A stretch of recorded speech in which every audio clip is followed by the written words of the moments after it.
Hello बच्चों, let's see this equation. This equation, there are two radionuclei A and B. A is alpha emitter and B is beta emitter. The disintegration constant are in ratio 1:2. What should be the ratio of number of atoms A and B at time t equal to 0 so that the probabilities of getting alpha and beta particles are same at t equal to 0.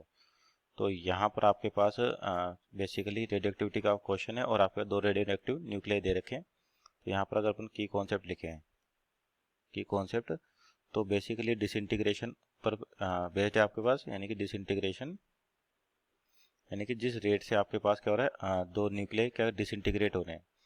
और किस लिए disintegrate होते हैं, तो आपके stability को achieve करने के लिए. तो डिसइंटीग्रेशन ऑफ न्यूक्लियाई, ये आपका क्या हो जाएगा, बेसिक की कॉन्सेप्ट हो जाएगा. अब देखिए यहाँ पर आपको डिसइंटीग्रेशन कॉन्स्टेंट्स यानी कि जो आपके पास लेमडा 1 जिसको कहते हैं और लेमडा 2, इनका रेशो दे रखा है कितना, 1:2. तो अब अपने पास प्रोबेबिलिटी दोनों की getting off probability alpha and beta same है. इसका मतलब क्या होगा, उनका डिसइंटीग्रेशन रेट जो है वो सेम होना चाहिए, यानी कि disintegration rate should be same.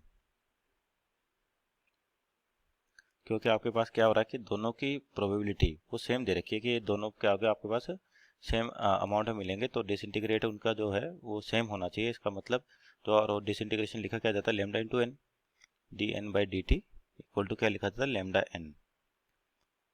जहाँ पे लेमडा का डिसइंटीग्रेशन कॉन्स्टेंट और एन होगी किसी भी टाइम टी पर प्रेजेंट न्यूक्लियाई आपके पास और नेगेटिव साइन के साथ, क्योंकि D N by D T यानी कि रेट ऑफ डिसइंटीग्रेशन टाइम के साथ कम होती है.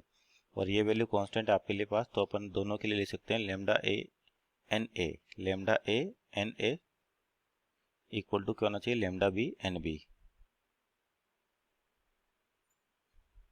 तो आपके पास प्रोबेबिलिटी क्या हो जाएगी अल्फा और बीटा पार्टिकल्स की, यानी कि ए तो आपके पास अल्फा निकालता है यानी कि n a upon n b, ये रेशो निकाले अपन. तो ये हो जाएगा simple lambda b upon lambda a. तो लेमडा ए का मतलब 1, यानी कि ये रहा आपके पास, ये होगा लेमडा ए और ये होगा आपके पास लेमडा बी. तो ये रेशो रिवर्स आ रहा है आपके पास, यानी कि 2:1. तो आपके पास यहाँ से जो आंसर आ जाएगा, सो अवर फाइनल आंसर इज 2:1. इसको क्या लिख सकते हैं, 2:1 means option number A is our right answer. Hope you understood well. Best of luck.